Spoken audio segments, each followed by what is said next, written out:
How we doing today, neighbors? Ian with eTrailer here, and today we're going to be taking a look at and then installing the Blue Ox 2-inch by 2-inch Class 3 receiver on our 2024 Ford Bronco. Let's go over a few features of that hitch, and then we'll take care of the install. So the Ford Bronco is becoming a very popular vehicle. We're seeing quite a few of them come through the shop here, and a lot of them are ending up without any hitch at all. So we do want to open up the availability for our neighbors to be able to throw on that cargo carrier or be able to tow with their Bronco. So Blue Ox here is going to be a great addition to your vehicle. It even includes a nice place to be able to put that 4-pole or 7-way back here at the rear of the vehicle. So it does have a place for that to live, another benefit of the Blue Ox hitch here. Now when it comes to capacities for this hitch, we are looking at 4,500 pounds on our towable capacity and 675 on that tongue weight, so that downward pressure. Now you will want to make sure you double check in your user manual for your Bronco to see what the numbers are as far as their tow capacity listing and that tongue weight rating, and if it happens to be lower than the hitch itself, do go with that lower number for safety concern.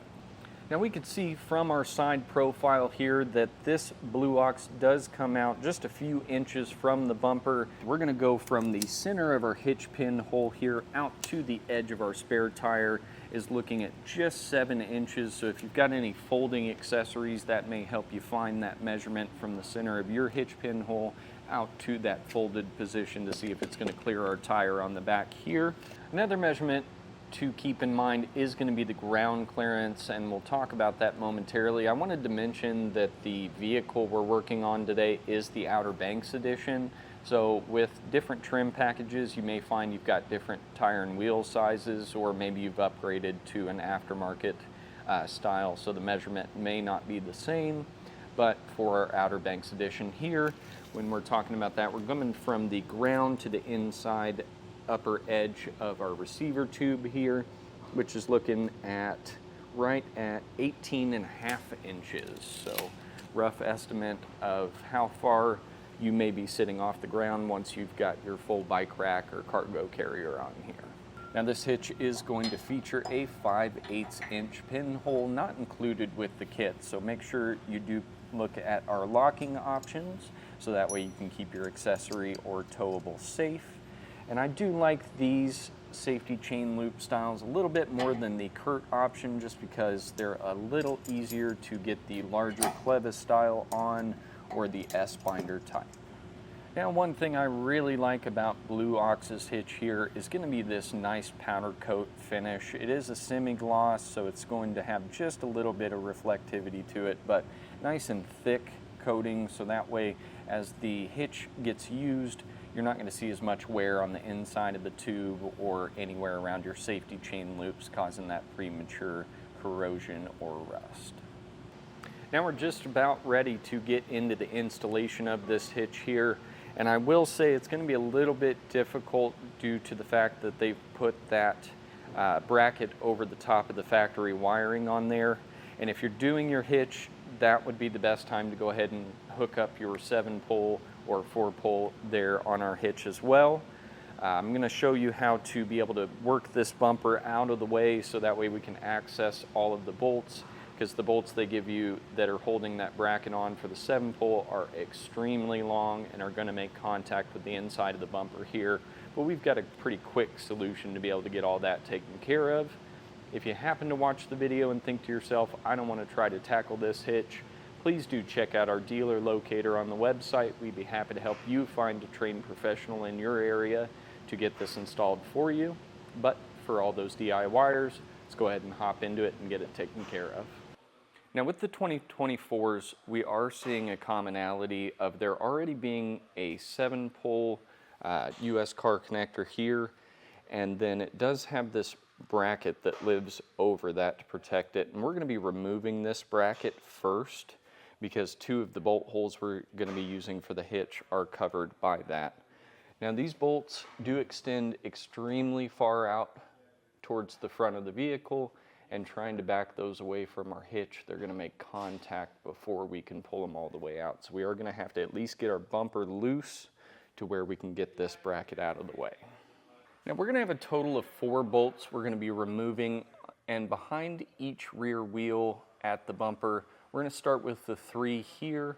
There are 2 15 millimeters and 1 13 millimeter.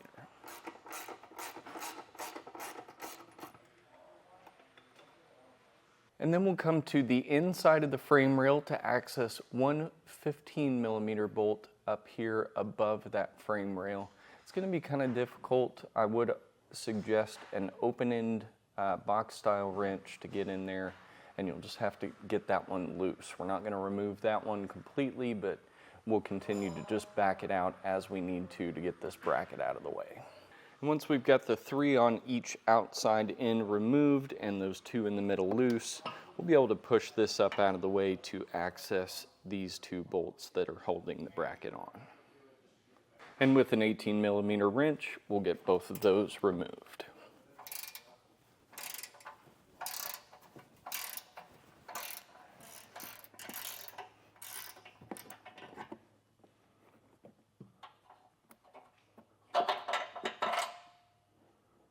Before you get too far on that second bolt, make sure you come and you push out the little Christmas tree poppet that is holding our plug in. That can just be pushed back through the bracket. Now make sure you support that bracket, because as soon as this bolt's loose, we are going to have that to where it could fall. Now with our bumper loose enough that we can move that out of the way and get our bracket moved, we will go ahead and take the hitch and slide that up over the frame rail, lining up the 4 holes that are on that with the 4 holes on the top of the hitch. And as far as hardware, we're going to take the provided bolt, slide that washer on.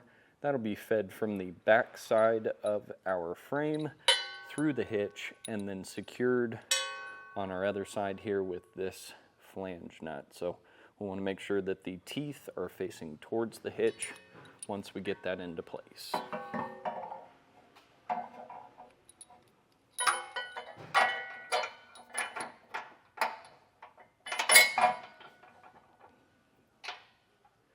And if you're having a hard time getting those nuts threaded on, holding that up, just throw that second bolt in. That'll help hold our hitch in place, and we can finger tight all of the nuts on the other side. Now we'll come back through with a 3/4 wrench on each side and get that snugged down. And if you need to, you can just tuck this wiring out of the way, just allow that to dangle. Now we'll come back through with our torque wrench, get the 4 bolts torqued to spec. Do double check that instruction manual for that specification. If you do not have a torque wrench, you can either order one along with the order for your hitch, or run down to that local parts store and they should be able to rent one out for you.